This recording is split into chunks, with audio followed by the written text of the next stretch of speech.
Dia após dia, testemunhas do mundo todo permanecem atentas ao céu. Em diferentes regiões do planeta, são registrados fenômenos de OVNIs que ainda não tiveram explicação.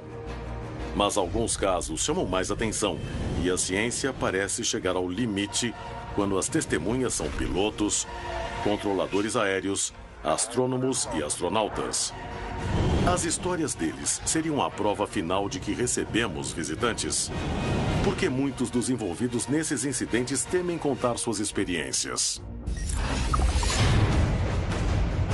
Em León, no México, 15 objetos voadores não identificados atrapalharam o funcionamento do Aeroporto Internacional de León, em Guanajuato. O que eram esses objetos? O que os especialistas disseram? Em Foz do Iguaçu, no Brasil, o avião do capitão Meirelles se aproximava da pista para aterrissar quando um OVNI foi detectado na tela dos radares do aeroporto.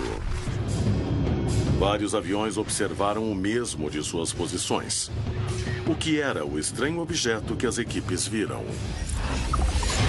Em Bogotá, na Colômbia, um piloto avisa a torre de controle que ficou cego devido a uma luz estranha.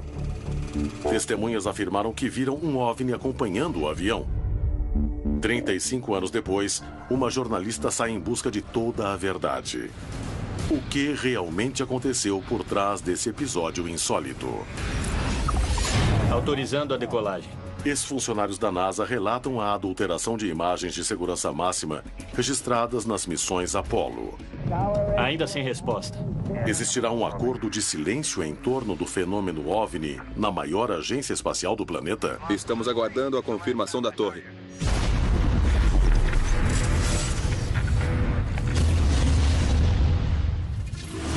Contato extraterrestre.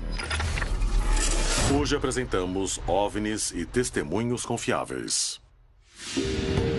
Autorizando a decolagem. Falamos de testemunhos confiáveis quando se tratam de pilotos, controladores, militares ou de pessoas que já possuem uma certa posição e que têm um certo status. Se são mais preparados, têm mais experiência na profissão e podem se arriscar com o que falam, são considerados testemunhos confiáveis. Pilotos são excelentes testemunhas quando se tratam de fenômenos OVNIs, porque estão constantemente atentos para objetos no céu. Então possuem uma percepção muito maior de coisas, como o tamanho de um objeto, a velocidade dele e a distância de um objeto. Além disso, esses profissionais estão munidos de equipamentos, de instrumentos. Eles têm radares, eles têm sensores, eles têm a capacidade de determinar velocidades, tamanhos, rotas. Todas essas informações são muito caras à ufologia. As testemunhas confiáveis possuem um conhecimento excepcional sobre o fenômeno OVNI, e seu ponto de vista é fundamental para entendê-lo melhor. Entretanto, seus relatos quase nunca são divulgados. Por que existe esse silêncio? Mas existe um problema para os pilotos, e o problema é principalmente para pilotos de empresas aéreas comerciais. As companhias não se sentem à vontade quando os pilotos falam sobre OVNIs, porque temem que o público pense que os pilotos são desmiolados. Muitos recebem ordens de não falar. E muitos normalmente não comentam, porque existe um protocolo e você pode arrumar confusão se levar isso ao grande público. Quando um piloto fala que viu alguma coisa, é porque a situação foi extrema. E é preciso reportar aquilo. Relatos de pessoas da aviação poderiam desvendar o mistério oculto por trás do fenômeno OVNI. Um dos casos mais impressionantes da história mundial da aviação ocorreu no México, onde uma grande quantidade de testemunhas especialistas não conseguiu explicar o que ocorreu no céu de León, em Guanajuato. Pilotos, controladores e auxiliares de pista ficaram pasmos, e o assunto chegou à imprensa com consequências inesperadas. O O controlador aéreo Emiliano Torres e José Vega, bombeiro aeroportuário, foram duas das testemunhas envolvidas no episódio, que terminou em um incidente conturbado com as autoridades. Ainda sem resposta. Eu fui trabalhar no meu turno de controlador de tráfego aéreo. Estamos aguardando. E durante o meu turno, por volta de umas 10 da manhã, estava um dia claro e bonito. Autorizando a decolagem. Eu estava entrando no meu turno de guarda na estação dos bombeiros do aeroporto da cidade de Morelia. Aproximadamente umas 10h15 da manhã, um avião de uma companhia internacional pediu autorização para sair da plataforma e ir até a pista de decolagem.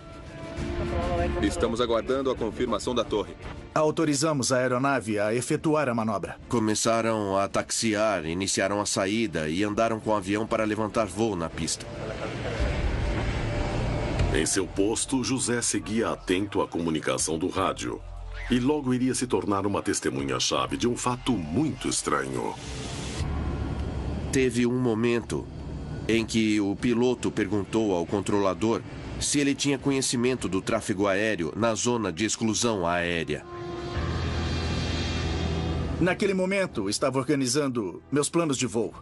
E ele disse: Torre, estou vendo à frente alguns objetos esféricos. Tinha objetos no local da decolagem, aí ele não podia fazer a manobra com o risco de provocar algum acidente. Então pediu que confirmassem aquela situação. Estamos aguardando a confirmação da torre. Autorizando a decolagem. Olha lá, o que é aquilo ali? Após receber a informação do piloto, o controlador começou a procurar uma explicação para o que acontecia, sem saber que nunca chegaria a uma conclusão. E que estava diante do evento mais estranho que presenciaria em toda a sua carreira. Ainda sem resposta. Checamos com o táxi aéreo e perguntamos se tinham detalhes de algum voo local por ali, de aeromodelismo ou outra coisa, e responderam negativo. Sem tráfego na zona de exclusão. Emiliano não conseguia ver as esferas estranhas, muito menos encontrava alguma explicação. Sem uma resposta clara, o piloto não poderia decolar. Antes, precisava garantir que o voo fosse seguro. Ainda sem resposta. Então, retomou a comunicação com a torre de controle. Repetiu que era uma série de objetos que estavam no final da pista e que não podiam fazer a manobra de decolagem. E naquela hora, o controlador falou que não estava vendo nada. Observamos uma luz estranha. Emiliano não conseguia avistar o que o piloto via. Entretanto, uma presença incomum mudaria essa realidade. Eu estava com o meu colega de trabalho, um engenheiro, que pegou o binóculo e começou a gritar: Emiliano, Emiliano, é uma coisa estranha, algo diferente. Algo diferente. Aí eu virei, então veio a surpresa, ao observar as várias esferas de aparência metálica. E de tamanho e proporção consideráveis. E como estava à luz do dia, dava para ver, eram muito notáveis. Primeiro era saber o que estava lá, e depois a preocupação que se o avião saísse, se a aeronave saísse, o que podia acontecer. Eram de tanta magnitude que fiquei parado, olhando vários minutos. Emiliano Torres se viu em uma encruzilhada. Não tinha ideia do que estava acontecendo na pista de aterrissagem que controlava. Um fenômeno como aquele nunca tinha acontecido e tudo dependia de seu critério. Será que estava diante de um perigo fatal? Era fundamental tentar entender o que estava acontecendo. Fui solicitado pelo controlador para ir até a beira da pista com o rádio e o binóculo. Dirija-se direto à pista que observamos uma luz estranha.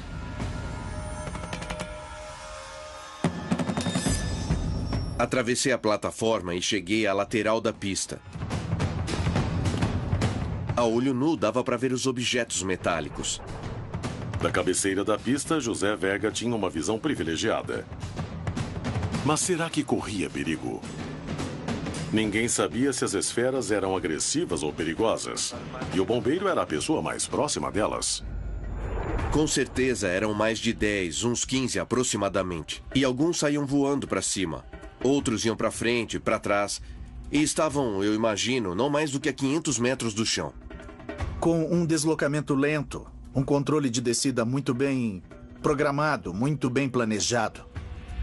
Todas as explicações conhecidas não serviam para confirmar o que estava acontecendo, aumentando a perplexidade das testemunhas experientes e as obrigando a decidir completamente às cegas sobre a segurança de milhares de passageiros.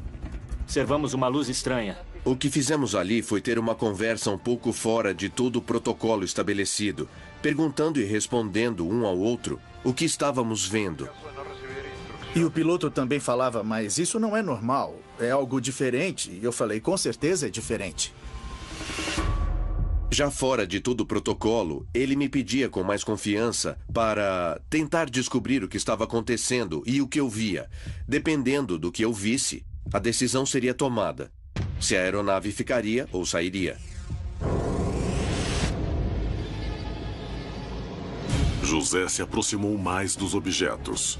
Ele não percebia que estava se expondo ao perigo. Deu um pouco de medo não saber como aquelas coisas iam reagir, se iam para cima da aeronave, se iam embora ou o que iam fazer. Eu não tinha a menor ideia. Conforme o tempo passava, mais a situação se agravava no aeroporto movimentado. Na hora só pensei na segurança dos passageiros e dos pilotos. Minha angústia crescia, porque os objetos iam se aproximando cada vez mais. Pouco a pouco se aproximavam e chegou um momento em que eram praticamente visíveis a olho nu. Não precisava mais de binóculo. Emiliano ficava cada vez mais impressionado. Tudo o que sabia sobre segurança aérea era desafiado pela presença dos OVNIs. O que aconteceria se um avião tentasse aterrissar? Emiliano se viu obrigado a tomar uma atitude drástica.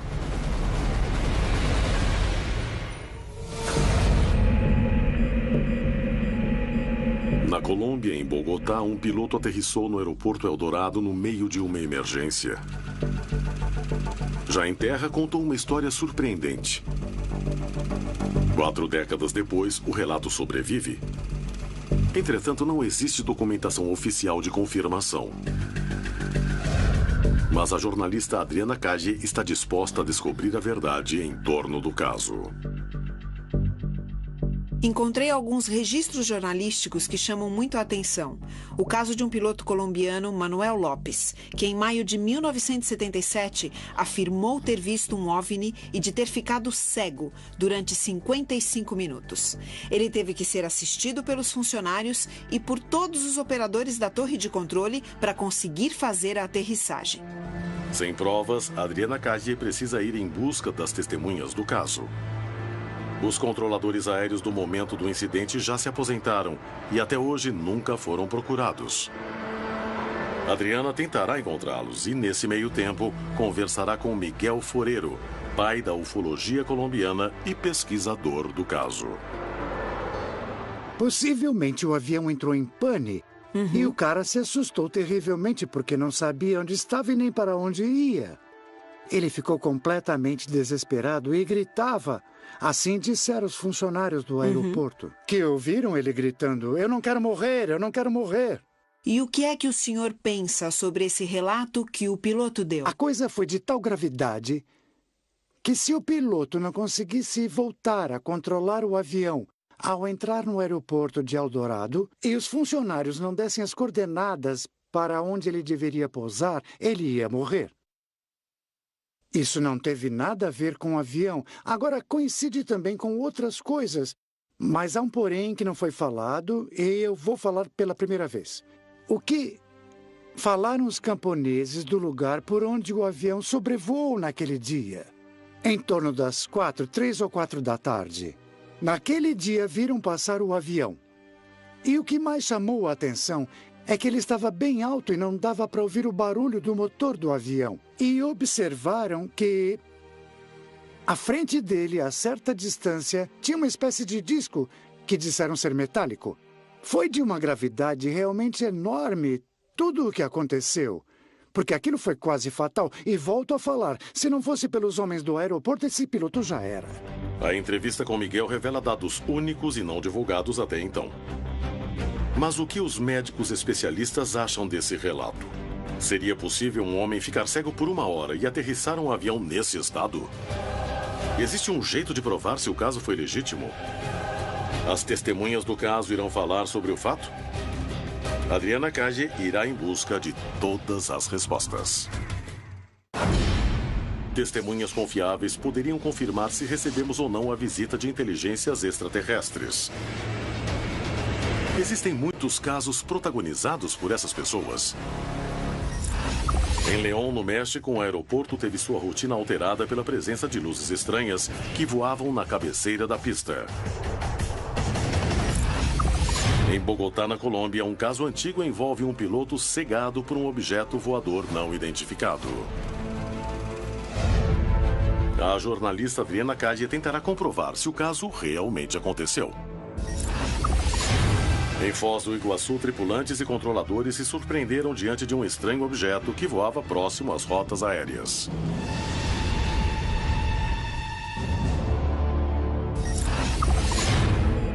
Em 20 de outubro de 2002, no aeroporto de León, no México, uma série de objetos estranhos foram vistos de aviões e da torre de controle. O fato foi tão alarmante que colocou em risco as operações aeronáuticas. Continuamos olhando, acho que passaram 5, 8 minutos. Eu não me lembro exatamente, mas foi um lapso de tempo considerável. E de repente, em um movimento descendente, as esferas começaram a dispersar, só que de maneira horizontal. E começaram a ir.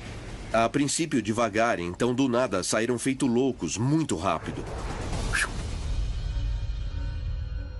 Aquilo foi impressionante. Sumiram em questão de segundos. Eu achava que estava vendo coisas, porque o que eu via tinha sumido, não estava mais na minha frente.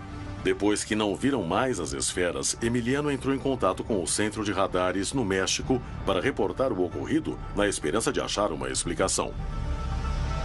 Entretanto, descobriu que estava acontecendo algo ainda maior do que acabava de ver. Perguntei à central mexicana se não havia alguma atividade nos radares e um colega disse: "Sim, Emiliano, estamos tendo um evento muito peculiar. Temos esse tipo de atividade sobre Águas Calientes, sobre León, e parece que tem alguma coisa por aí." A confirmação de que outras torres de controle aéreo viam o mesmo fortalecia o incidente. Mas de Guanajuato já não era mais visível, então Emiliano tomou uma decisão. O espaço aéreo ficou praticamente seguro, livre de obstáculos, de objetos. Então passei a autorização de decolagem para o piloto da Companhia Aérea Internacional. Autorização de decolagem concedida. Quando o avião decolou, o piloto disse que os objetos iam na direção de Uruapan. E da mesma maneira que foram vistos aqui, em terra, ele estava vendo lá de cima. E já em voo, antes de nos despedirmos, então, o piloto me disse: "Poxa, que evento mais incrível que nós dois tivemos hoje." E eu falei: "É verdade, capitão." A magnitude do ocorrido e a quantidade de testemunhas envolvidas fizeram com que o fato fosse amplamente divulgado entre os meios de comunicação. Mas essa repercussão revelou uma rede de mistérios e encobrimento.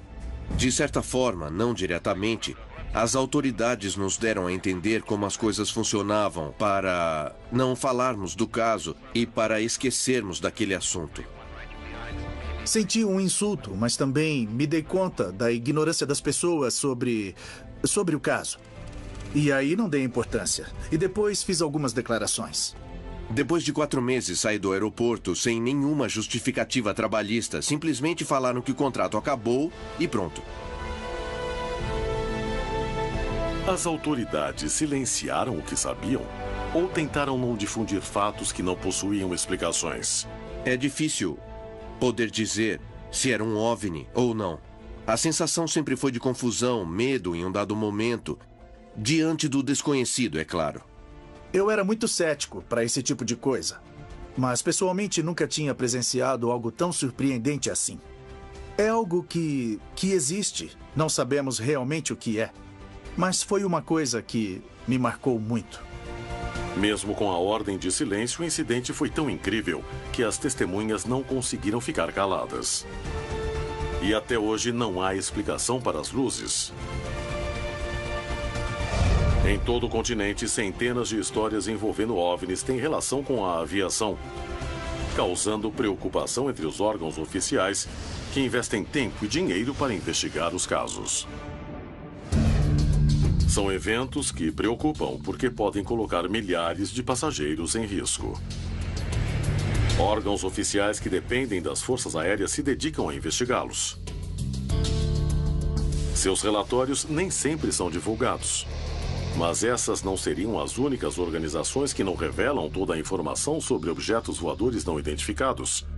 Entre elas está a NASA. E segundo Ken Johnston, ex-integrante da agência, ali também não é revelada toda a informação sobre a possibilidade da existência de vida em outros planetas. Seria possível existir um segredo tão grande? Pelo que sei, eles queimam coisas, dão um jeito de destruir as coisas. Johnston era encarregado de reunir a informação sobre as missões para arquivá-las em registros internos que serviam de consulta.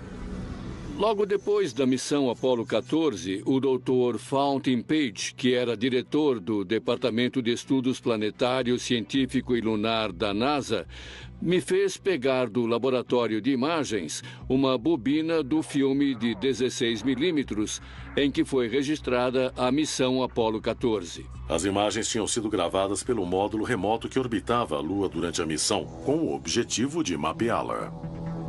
Eu mostrava as imagens e olhávamos a superfície da Lua enquanto o foguete vinha de cima. Estávamos perto de uma cratera de tamanho mediano, na parte anterior da Lua. Recordo que a cratera era chamada Sikorsky, e conforme nos aproximávamos com o Sol intermediário, metade da cratera fazia uma sombra. E bem na base da sombra havia um grupo de 5 domos brilhantes. E um tinha um tipo de faixa de vapor ou alguma coisa que saía dele. O Dr. Page me pediu uma bobina em particular, que ele tomou conhecimento através do pessoal do Arquivo Nacional. E ele queria mostrar para umas pessoas lá de dentro.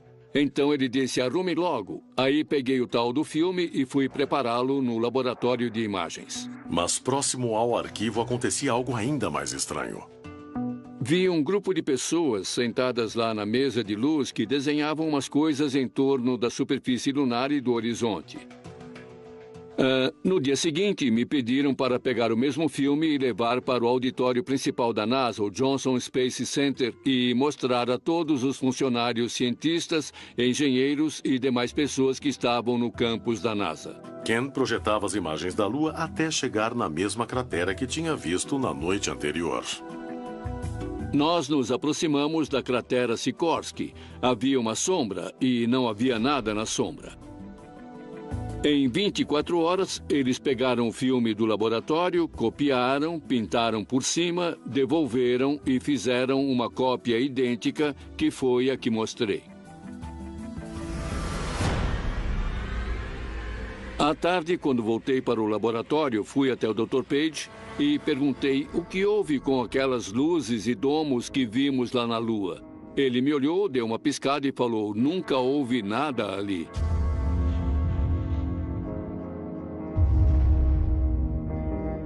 Quando alguma coisa aparece numa imagem, aquilo se torna público. Eles não querem que ninguém associe o que está registrado com a imagem de um OVNI, porque as pessoas podem começar a falar, ei, o que é isso? E a resposta é, bom, é que nós não sabemos. Só que sabemos, mas não queremos falar. Então o jeito mais fácil de contornar isso é retocando a foto para não mostrar nada, para ninguém começar a questionar ou fazer perguntas que ninguém quer responder. Se ex-ministros de defesa e ex-funcionários da NASA não podem saber toda a verdade sobre as acusações, devemos supor que existam grupos de influência em círculos ainda mais fechados que manipulam e ocultam o que ocorre?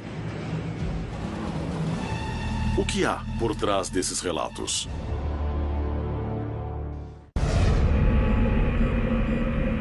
Em 1977, o piloto Manuel Lopes ficou cego ao observar uma luz que estava perto de seu avião.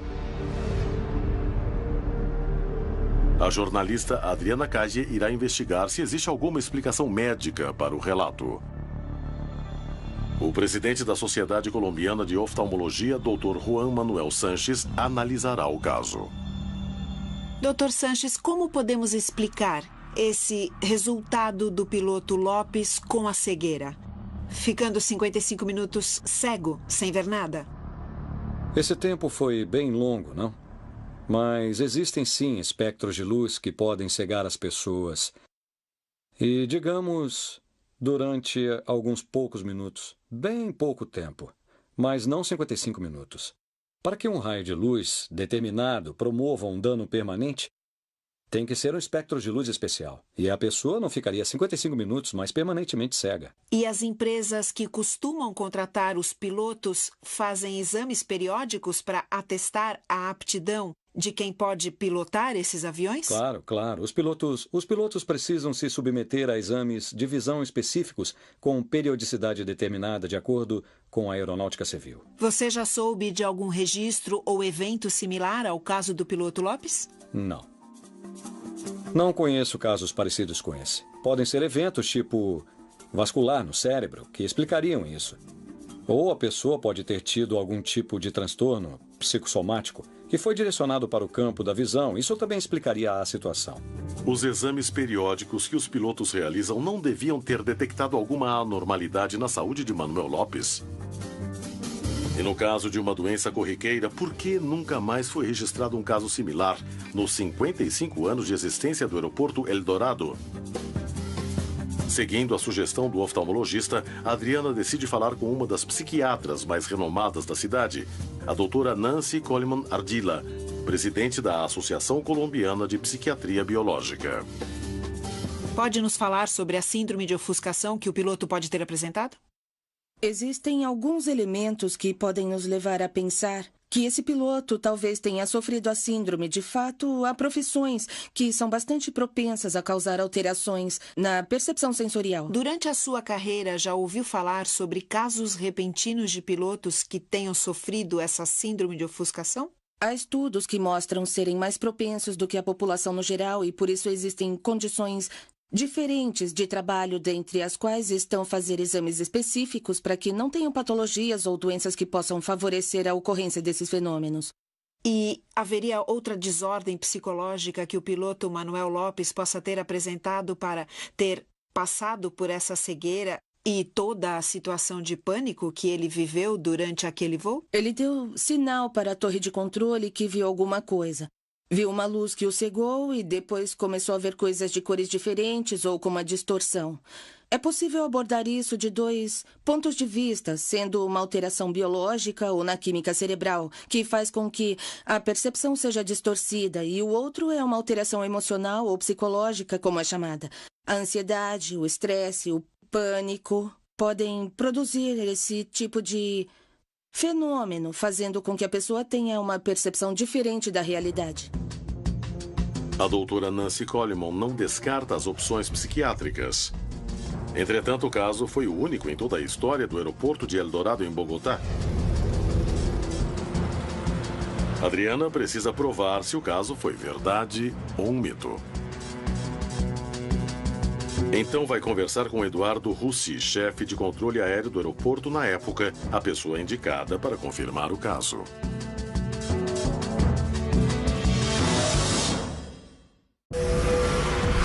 Testemunhas confiáveis seriam a chave para provar ou descartar a existência de vida extraterrestre na Terra. Em Foz do Iguaçu, no Brasil, uma tripulação inteira se depara com uma das maiores surpresas de sua vida. Um objeto não identificado que voa junto ao avião. Em 1977, uma denúncia e uma nota jornalística surpreendem a Colômbia. Um piloto teria ficado cego ao ver uma luz brilhante que pairava em sua frente. A jornalista Adriana Cage decidiu investigar o caso e tentar explicar o que aconteceu. Após uma longa pesquisa, Adriana chegou a Eduardo Russi, o chefe de controle aéreo da torre do aeroporto de Eldorado na época. Ele poderá confirmar se o caso foi real e o que aconteceu. Chamou muito a minha atenção o que aconteceu naquele dia, porque era o chefe da torre de controle do aeroporto Eldorado e de Guaymaral. Isso. O que houve naquele dia, Sr. Russi? Pois bem, foi registrado que esse rapaz que estava voando a noroeste do aeroporto de Guaymaral, de uma hora para outra, falou que tinha ficado cego, então, na hora, avisamos Guaimaral, de onde 4 pilotos saíram para procurá-lo. E o acharam. E então o guiaram até o aeroporto de Eldorado, dando as instruções exatas do que ele devia fazer, porque ficavam lado a lado do avião. Se posicionaram lado a lado, bem perto, e falavam, por exemplo, baixe o lado esquerdo, baixe o lado direito, levante a direita, ponha a potência. Enfim, falando tudo o que viam, porque eles voaram com a esquadra, em informação bem fechada, para guiá-lo até o momento em que, finalmente, conseguiu se estabilizar no final da pista, ou seja, na trajetória direta da pista, para uma boa aterrissagem. Só que há uma versão no qual dizem que o avião pôs as rodas sobre algo metálico. Essa versão, bom, na verdade, teve origem no caos da comunicação que houve inicialmente. Agora, de onde saiu esse dado, isso não sei dizer. Mas que chegou aos ouvidos da Torre de Eldorado. Isso sim, ele bateu as rodas, ou seja, tinha aterrissado em cima, sobre um objeto metálico que voava por ali. E é por isso que ele tinha ficado cego. Foi a única vez na história do aeroporto de Eldorado que ouvimos falar disso. O controlador abordou detalhes preciosos. A versão de um objeto voador não identificado acompanhando o voo. O fato de que o piloto ficou quase 1 hora voando sem enxergar ou com visão reduzida, e principalmente que nos mais de 55 anos de história do aeroporto de Eldorado jamais houve um caso similar. O caso do piloto cego ocorreu há muitos anos. E apesar de muitos dos arquivos terem sido perdidos para sempre, Adriana Cady conseguiu provar que essa história realmente aconteceu. Histórias como a de Manuel Lopes provam que os céus da América Latina ocultam fenômenos de aparições que não possuem explicação. Muitas vezes, os incidentes são tão incomuns que mesmo as testemunhas mais experientes ficam sem resposta diante do que vem. Um fato passado no Brasil permite, como nenhum outro, conhecer mais a fundo o que está por trás desses relatos.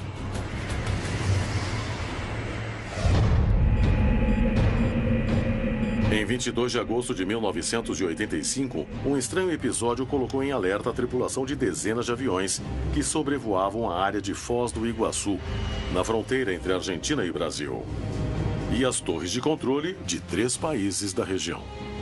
Foi um dos casos de ocorrência de fenômenos OVNIs mais controversos do continente. O hoje comandante aposentado Carlos Meirelles era engenheiro de voo em Cruzeiro do Sul. Naquele dia, ele e seus companheiros voavam no que consideravam condições normais. Entretanto, tudo o que sabiam sobre a aviação seria colocado à prova para sempre.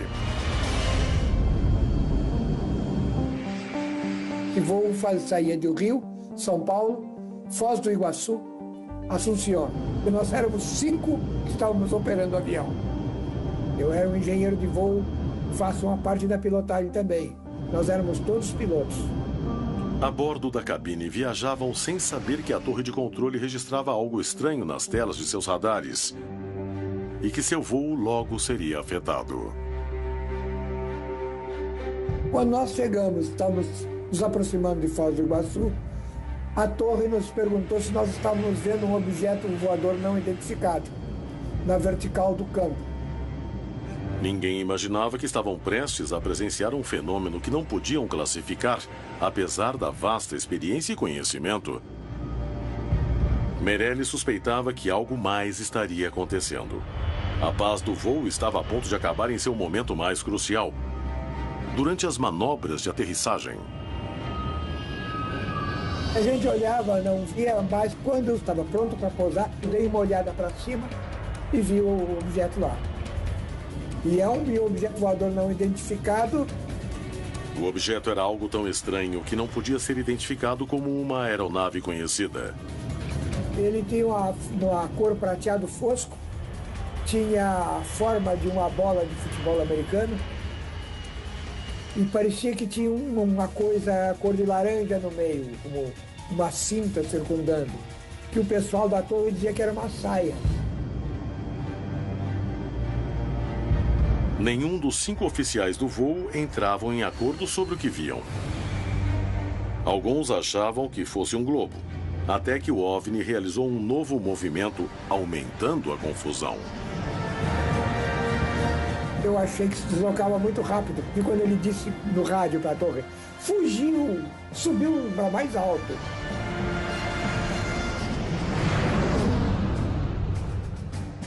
De repente, o objeto desapareceu, enquanto o avião se aproximava de Assunção, no Paraguai, após uma breve escala em Foz do Iguaçu.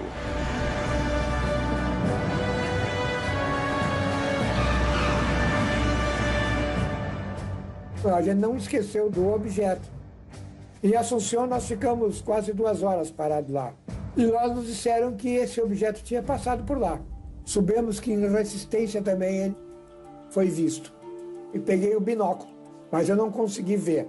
Porque o binóculo, ele, embora aproxime, ele reduz muito o campo de visão. Então a gente não consegue. Em Assunção foi confirmado que as torres de controle localizadas na Argentina, Paraguai e Brasil tinham registrado a presença de um objeto estranho em seu espaço aéreo. O incidente tomava proporções maiores, embora não se soubesse do que realmente se tratava. O avião de Meirelles decolava em Assunção rumo a Foz, enquanto a torre de controle avisava que o OVNI estava longe, embora estivesse cada vez mais próximo. E aí subimos mais alto do que a altitude normal, subimos para 37 mil pés.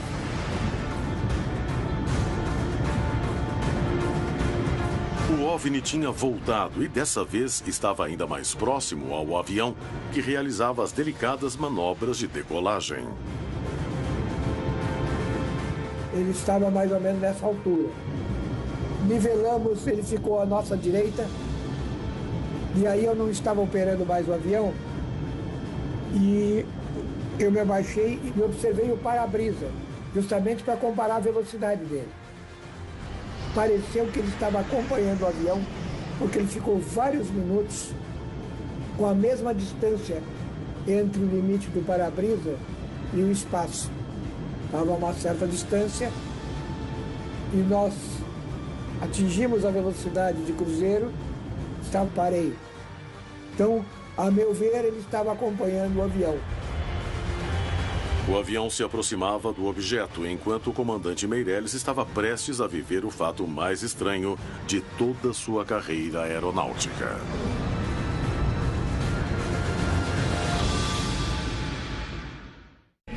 Em 22 de agosto de 1985, um estranho episódio colocou em alerta a tripulação de dezenas de aviões que sobrevoavam a área de Foz do Iguaçu, na fronteira entre Argentina e Brasil, e as torres de controle de 3 países da região. Justamente quando ele pareceu estar voando na mesma velocidade do avião, então aí acreditei que não era mais balão, que era um objeto mesmo. Ele estava com uma velocidade mais ou menos de 850 km por hora. O objeto voava cada vez mais rápido, acompanhando o avião. Nem a torre de controle, nem a tripulação sabiam o que fazer. Até eu discuti com o Stock, eu digo, não, mas não pode ser, ele está acompanhando o avião. Nós tivemos uns bons 15, 20 minutos em que ele estava um pouco à frente do avião. Até que depois começou a ficar para trás. E ficar para trás. E parece que foi diminuindo de velocidade. Mas muito lentamente. Aí nós perdemos o contato com ele. Após o desaparecimento do objeto, apesar das provas, a tripulação tomou uma decisão buscando se proteger. A gente silenciou, porque, inclusive, a pedido do próprio comandante, ele achava, ou eu creio que ele procurava se convencer, que o objeto era um balão sonda. Agora, o pessoal da Transbrasil, que era outra companhia que não existe mais, e disse que tentavam se aproximar e parecia que o objeto fazia evasivas. Eu lecionei, teoricamente, aerodinâmica e navegação aérea. E principalmente a aerodinâmica, que eu friso nos 3 princípios de voo. Quando um objeto parece não obedecer nenhum dos 3 princípios, ele não é tecnologia nossa. No mundo todo, as histórias de OVNIs vistos por tripulações da aeronáutica civil e militar se repetem. Histórias surpreendentes que deixam testemunhas especialistas e qualificadas sem palavras nem explicações. Estamos diante da prova mais contundente de existência de vida em outros planetas? Ou existe uma série de fenômenos para os quais a ciência não consegue dar explicação? Sem nenhuma dúvida, histórias de testemunhas confiáveis colocam à prova muitas explicações científicas. Fenômenos que são vistos do céu e da terra por pessoas experientes e valendo-se de ferramentas específicas. Mas o que essas histórias sobre fenômenos OVNIs querem dizer? Seriam a chave para revelar a existência de vida inteligente fora do planeta Terra? Para mim, há provas contundentes da presença de OVNIs, que são detectadas por radar. As imagens não identificadas e com velocidade que nenhum dos nossos aviões são capazes de alcançar, as manobras imprevisíveis, frequências de pouco alcance, aumentar velocidade, desacelerar, voar para trás. Se há alguém mais capacitado em nosso planeta a definir isso, são certamente aquelas pessoas que lidam com o meio aeronáutico, que já são experientes na observação do céu. Apesar de toda a qualificação técnica que os pilotos possuem para avaliar esses objetos, muitos acreditam que a explicação mais simples seja de se tratar de testes de armas ainda em fase de desenvolvimento. Algumas visualizações de OVNIs são, genuinamente, causadas por falta de conhecimento de projetos secretos do governo. O que leva os pilotos a confirmarem que é uma tecnologia além do que conhecemos, o principal fator é o que eles descrevem como manobra impossível. Os pilotos que foram testemunhas do fenômeno, desde a década de 50, já 60 e 70, eles relatam o mesmo. São manobras que não podem ser consideradas por nenhuma tecnologia atual. Como em qualquer período da tecnologia da aviação, ela provavelmente está 10 ou 15 anos à frente do que é de conhecimento do público. Mas quando olhamos para alguns casos clássicos, as testemunhas não estão 10 anos atrasadas quando vem um novo jato espião. Elas dizem, foi o que eu vi. Esses testes sempre levam um tempo para se tornarem públicos. A questão é saber quando as testemunhas falam, bom, essa tecnologia não está só 10 ou 15 anos à frente, está centenas de anos à frente. Os relatos desses pilotos são exatamente os mesmos relatos da década de 40 e 50. Tal preocupação já foi revelada pelo dossiê Cometa, um relatório sobre OVNIs que o Ministério de Defesa da França criou e foi divulgado em 1995. Ele cita claramente que o encobrimento por parte do Pentágono vai continuar. Existe um tempo de duração que uma arma pode permanecer em segredo até um limite. Depois disso, todos ficam conhecendo. Os casos aeronáuticos oferecem isso, nos dão a possibilidade de entender melhor esse fenômeno. De ver, inclusive, que as capacidades tecnológicas dos UFOs estão muito acima daquilo que nós podemos supor. As histórias que envolvem testemunhas confiáveis constituem um dos maiores mistérios em torno do fenômeno OVNI. Como interpretar esses relatos? Seriam a prova final de que já recebemos a visita de outras civilizações? Algum dia o homem conseguirá dar uma resposta para esse mistério? O que acontece nos céus da América Latina? Que outras histórias o continente esconde? Isso não é normal, é algo diferente. E eu falei, com certeza é diferente. Já fora de todo o protocolo, ele me pedia com mais confiança para tentar descobrir o que estava acontecendo e o que eu via. Dependendo do que eu visse, a decisão seria tomada. Se a aeronave ficaria ou sairia. José se aproximou mais dos objetos. Ele não percebia que estava se expondo ao perigo.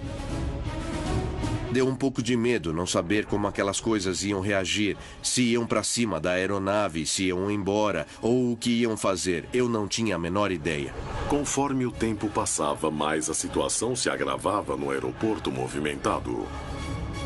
Na hora só pensei na segurança dos passageiros e dos pilotos. Minha angústia crescia, porque os objetos iam se aproximando cada vez mais. Pouco a pouco se aproximavam e chegou um momento em que eram praticamente visíveis a olho nu. Não precisava mais de binóculo. Emiliano ficava cada vez mais impressionado. Tudo o que sabia sobre segurança aérea era desafiado pela presença dos OVNIs. O que aconteceria se um avião tentasse aterrissar? Emiliano se viu obrigado a tomar uma atitude drástica.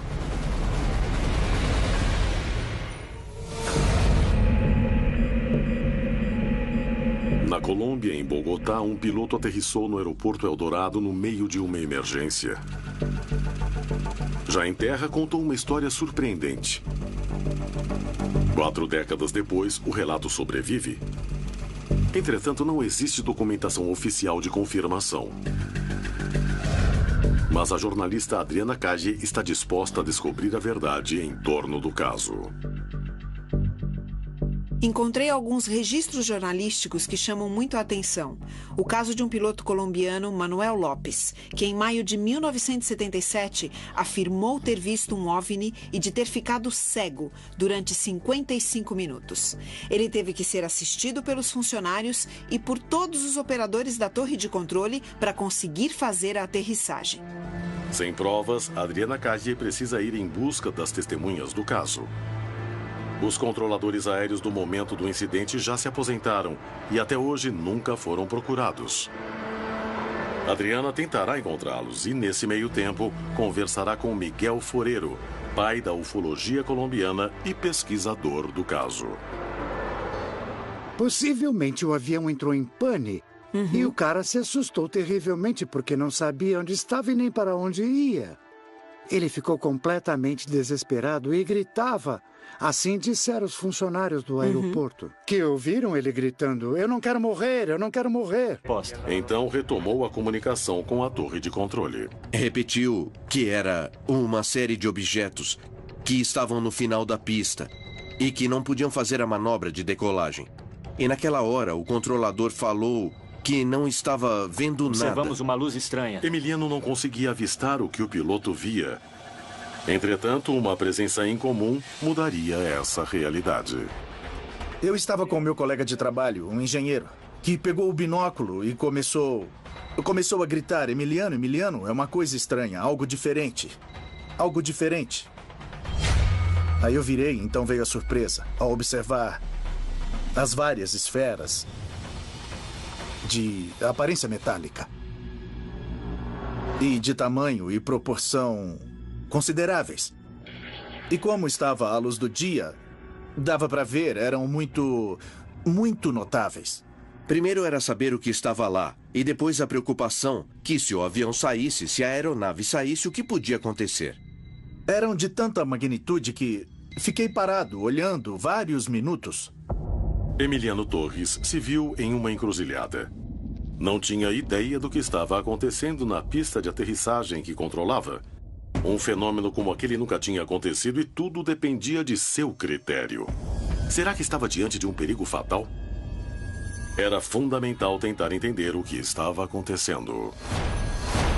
Fui solicitado pelo controlador para ir até a beira da pista com o rádio e o binóculo. Dirija-se direto à pista que observamos uma luz estranha.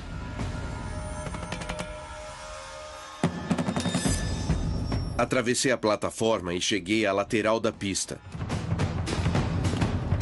A olho nu dava para ver os objetos metálicos. Da cabeceira da pista, José Vega tinha uma visão privilegiada. Mas será que corria perigo?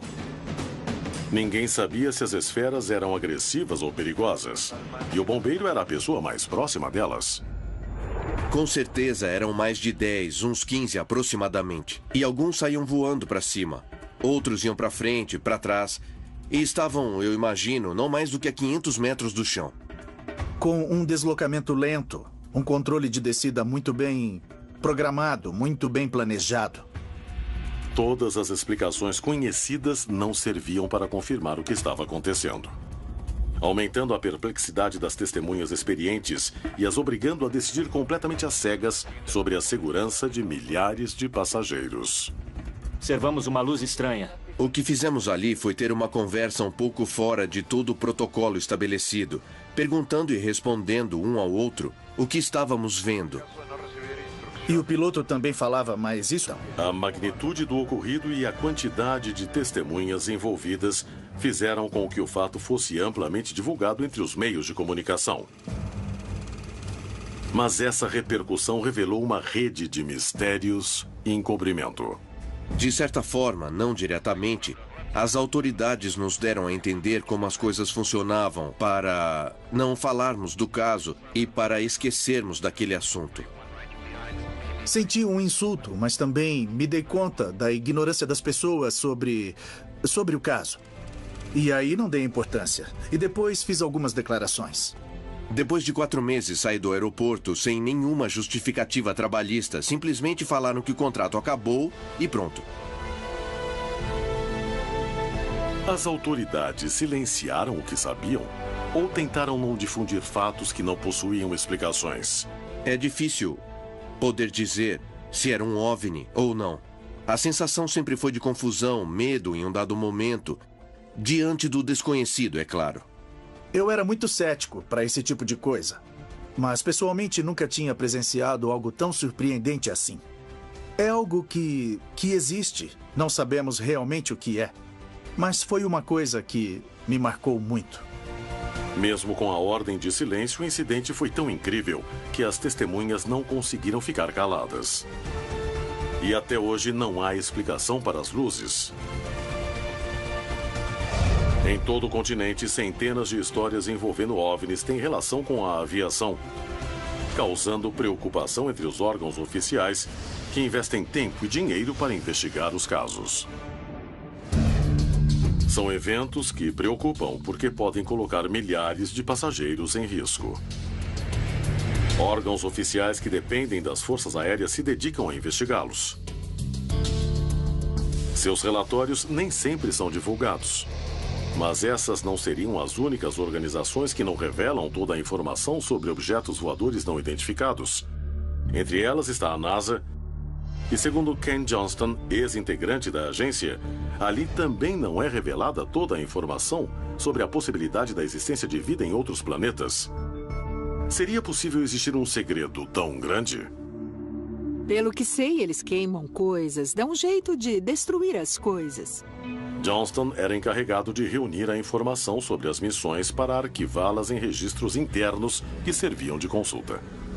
Logo depois da missão Apollo 14, o Dr. Fountain Page, que era diretor do Departamento de Estudos Planetário, Científico e Lunar da NASA, me fez pegar do laboratório de imagens uma bobina do filme de 16 milímetros em que foi registrada... E depois começou a ver coisas de cores diferentes ou com uma distorção. É possível abordar isso de 2 pontos de vista, sendo uma alteração biológica ou na química cerebral, que faz com que a percepção seja distorcida, e o outro é uma alteração emocional ou psicológica, como é chamada.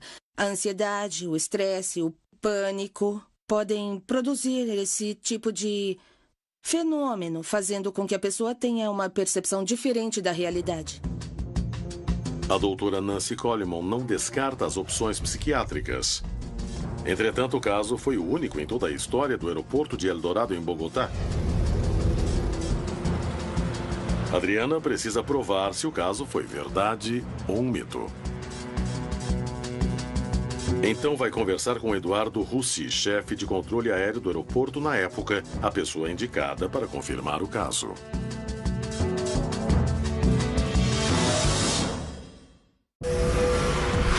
Testemunhas confiáveis seriam a chave para provar ou descartar a existência de vida extraterrestre na Terra. Em Foz do Iguaçu, no Brasil, uma tripulação inteira se depara com uma das maiores surpresas de sua vida. Um objeto não identificado que voa junto ao avião.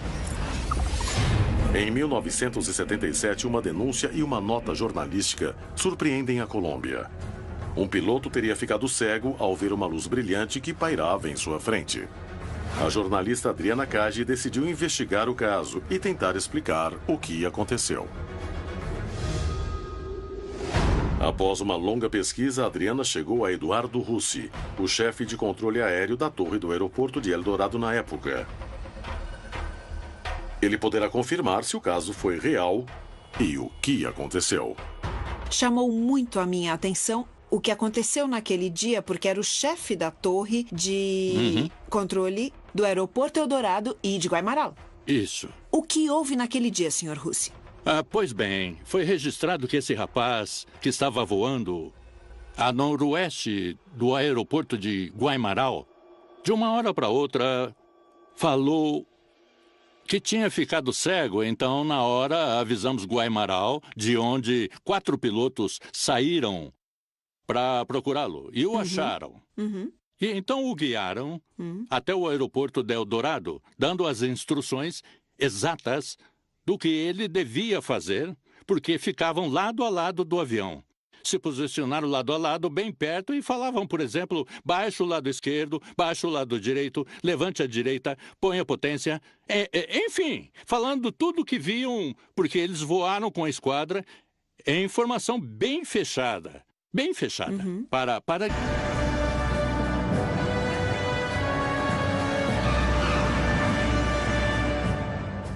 A gente não esqueceu do objeto. Em Assunção, nós ficamos quase 2 horas parados lá. E lá nos disseram que esse objeto tinha passado por lá.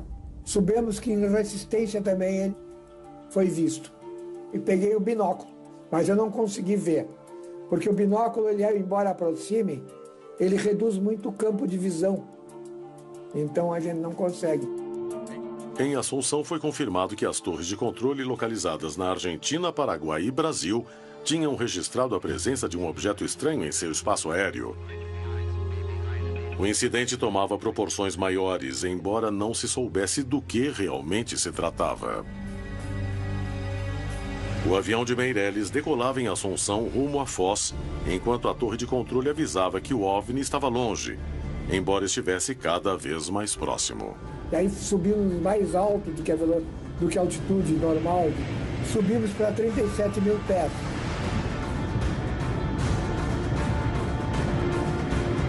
O OVNI tinha voltado e dessa vez estava ainda mais próximo ao avião, que realizava as delicadas manobras de decolagem. Ele estava mais ou menos nessa altura. Nivelamos, ele ficou à nossa direita. E aí eu não estava operando mais o avião. E eu me abaixei e observei o para-brisa, justamente para comparar a velocidade dele. Pareceu que ele estava acompanhando o avião, porque ele ficou vários minutos com a mesma distância entre o limite do para-brisa e o espaço. Estava a uma certa distância e nós atingimos a velocidade de cruzeiro, parei. Então, a meu ver, ele estava acompanhando o avião. O avião se aproximava do objeto, enquanto o comandante Meirelles estava prestes a viver o fato mais estranho de toda sua carreira aeronáutica.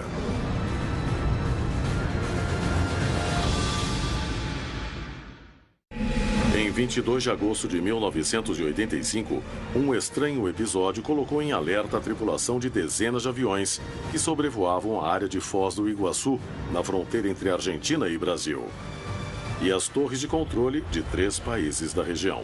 Justamente quando ele pareceu estar voando na mesma velocidade do avião, então aí acreditei que não era mais balão, que era um objeto mesmo. Ele estava com uma velocidade mais ou menos de 850 km por hora. O objeto voava cada vez mais rápido, acompanhando o avião Gus. Continuamos olhando, acho que passaram 5, 8 minutos. Eu não me lembro exatamente, mas foi um lapso de tempo considerável. E de repente, em um movimento descendente, as esferas começaram a dispersar, só que de maneira horizontal. E começaram a ir. A princípio devagar, então do nada saíram feito loucos, muito rápido. Aquilo foi impressionante. Sumiram em questão de segundos. Eu achava que estava vendo coisas, porque o que eu via tinha sumido, não estava mais na minha frente. Depois que não viram mais as esferas, Emiliano entrou em contato com o Centro de Radares no México para reportar o ocorrido na esperança de achar uma explicação. Entretanto, descobriu que estava acontecendo algo ainda maior do que acabava de ver. Perguntei à central mexicana se não havia alguma atividade nos radares e um colega disse: sim, Emiliano, estamos tendo um evento muito peculiar.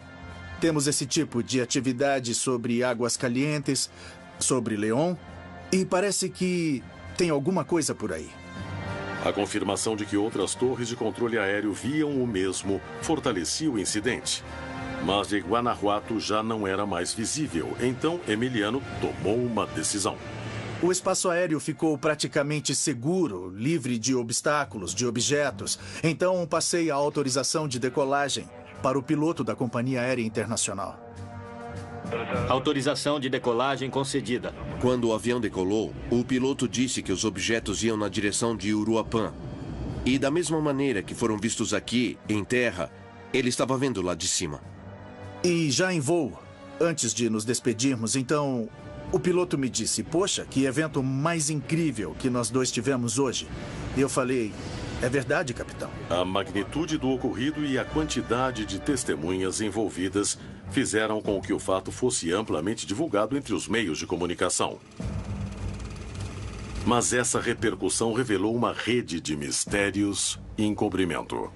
De certa forma, não diretamente, as autoridades nos deram a entender como as coisas funcionavam para não falarmos do caso e para esquecermos daquele assunto. Senti um insulto, mas também me dei conta da ignorância das pessoas sobre o caso. E aí não dei importância. E depois fiz algumas declarações. Depois de 4 meses, saí do aeroporto sem nenhuma justificativa trabalhista. Simplesmente falaram que o contrato acabou e pronto. As autoridades silenciaram o que sabiam ou tentaram não difundir fatos que não possuíam explicações? É difícil poder dizer se era um OVNI ou... Por que existe esse silêncio? Mas existe um problema para os pilotos, e o problema é principalmente para pilotos de empresas aéreas comerciais. As companhias não se sentem à vontade quando os pilotos falam sobre OVNIs, porque temem que o público pense que os pilotos são desmiolados. Muitos recebem ordens de não falar. E muitos normalmente não comentam, porque existe um protocolo e você pode arrumar confusão se levar isso ao grande público. Quando um piloto fala que viu alguma coisa, é porque a situação foi extrema. E é preciso reportar aquilo.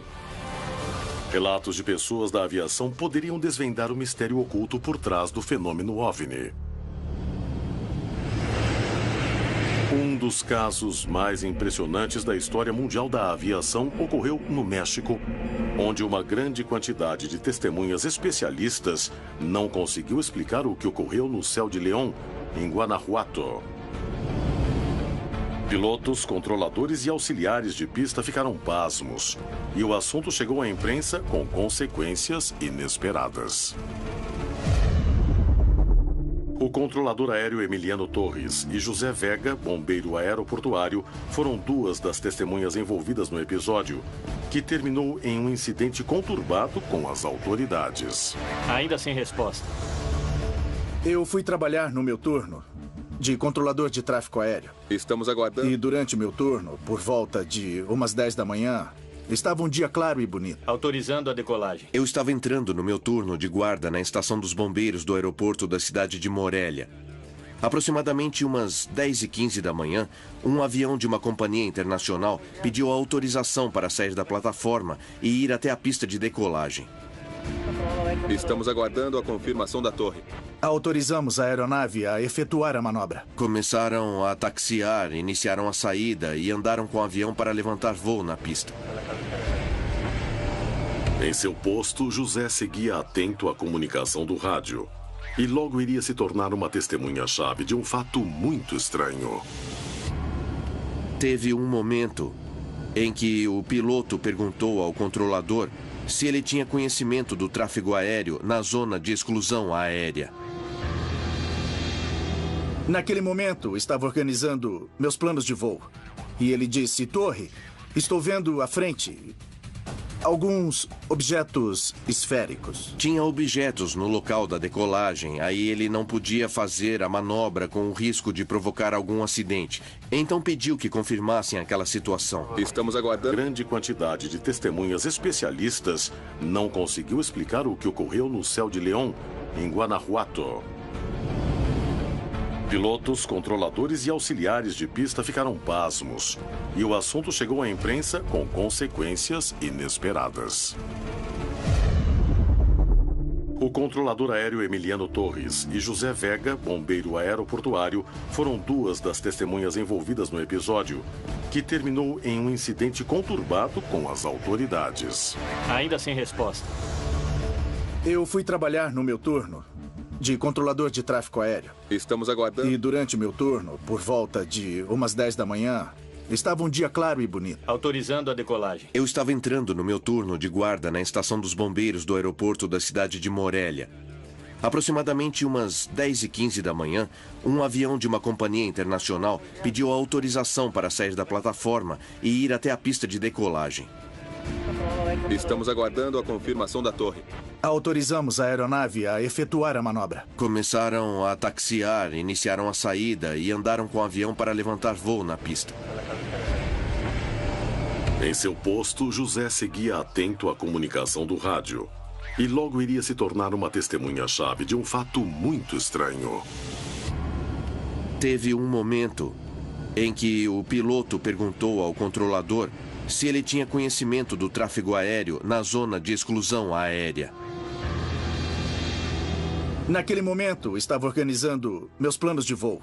E ele disse, Torre, estou vendo à frente alguns objetos esféricos. Tinha objetos no local da decolagem, aí ele não podia fazer a manobra com o risco de provocar algum acidente. Então pediu que confirmassem aquela situação. Estamos aguardando a confirmação da torre. Autorizando a decolagem. Olha lá, o que é aquilo ali?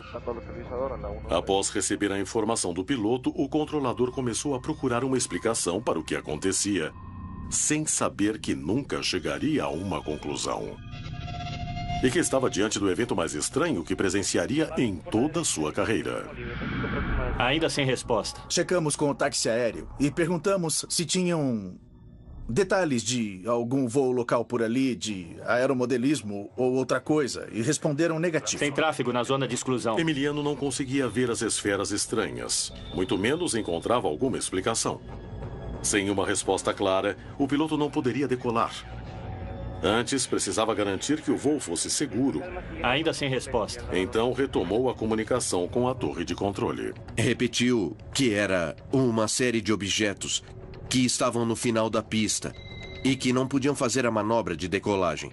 E naquela hora, o controlador... Bom, na verdade, teve origem no caos da comunicação que houve inicialmente. Agora, de onde saiu esse dado, isso não sei dizer. Mas que chegou aos ouvidos da Torre de Eldorado. Isso sim, ele bateu as rodas, ou seja, tinha aterrissado em cima sobre um objeto metálico que voava por ali. E é por isso que ele tinha ficado cego. Foi a única vez na história do aeroporto de Eldorado que ouvimos falar disso. O controlador abordou detalhes preciosos. A versão de um objeto voador não identificado acompanhando o voo. O fato de que o piloto ficou quase 1 hora voando sem enxergar ou com visão reduzida e, principalmente, que nos mais de 55 anos de história do aeroporto de Eldorado jamais houve um caso similar. O caso do piloto cego ocorreu há muitos anos.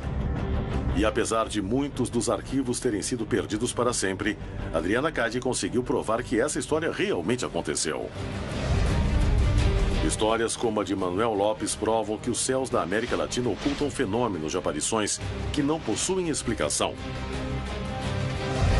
Muitas vezes, os incidentes são tão incomuns que mesmo as testemunhas mais experientes ficam sem resposta diante do que vem. Um fato passado no Brasil permite, como nenhum outro, conhecer mais a fundo o que está por trás desses relatos.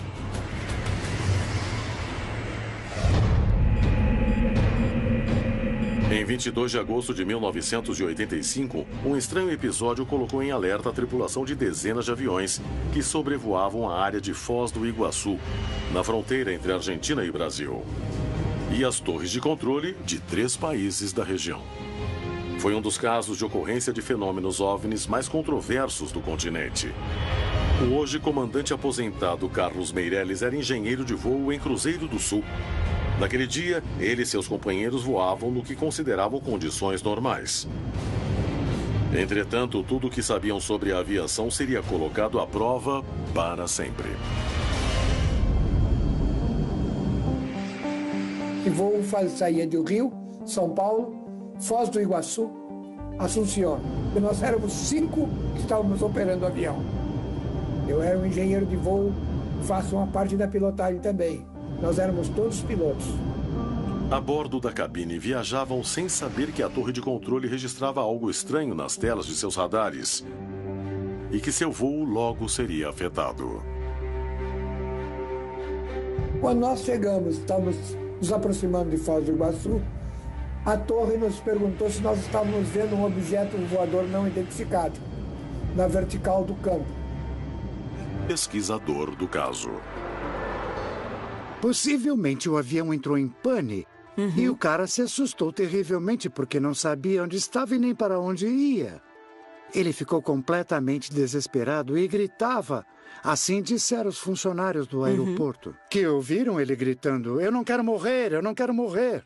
E o que é que o senhor pensa sobre esse relato que o piloto deu? A coisa foi de tal gravidade que se o piloto não conseguisse voltar a controlar o avião ao entrar no aeroporto de Eldorado e os funcionários não dessem as coordenadas para onde ele deveria pousar, ele ia morrer. Isso não teve nada a ver com o avião. Agora, coincide também com outras coisas. Mas há um porém que não foi falado e eu vou falar pela primeira vez. O que falaram os camponeses do lugar por onde o avião sobrevoou naquele dia? Em torno das 3 ou 4 da tarde. Naquele dia viram passar o avião. E o que mais chamou a atenção é que ele estava bem alto e não dava para ouvir o barulho do motor do avião. E observaram que à frente dele, a certa distância, tinha uma espécie de disco que disseram ser metálico. Foi de uma gravidade realmente enorme tudo o que aconteceu. Porque aquilo foi quase fatal. E volto a falar, se não fosse pelos homens do aeroporto, esse piloto já era. A entrevista com Miguel revela dados únicos e não divulgados até então. Mas o que os médicos especialistas acham desse relato? Seria possível um homem ficar cego por 1 hora e aterrissar um avião nesse estado? Existe um jeito de provar se o caso foi legítimo? As testemunhas do caso irão falar sobre o fato? Adriana Cage irá em busca de todas as respostas. Testemunhas confiáveis poderiam confirmar se recebemos ou não a visita de inteligências extraterrestres. Existem muitos casos protagonizados por essas pessoas. Em León, no México, um aeroporto teve sua rotina alterada pela presença de luzes estranhas que voavam na cabeceira da pista. Em Bogotá, na Colômbia, um caso antigo envolve um piloto cegado por um objeto voador não identificado. A jornalista Adriana Cage tentará comprovar se o caso realmente aconteceu. Em Foz do Iguaçu, tripulantes e controladores se surpreenderam diante de um estranho objeto que voava próximo às rotas aéreas.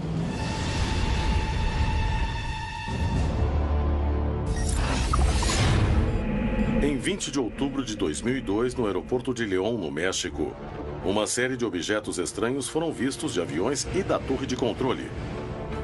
O fato foi tão alarmante que colocou em risco as operações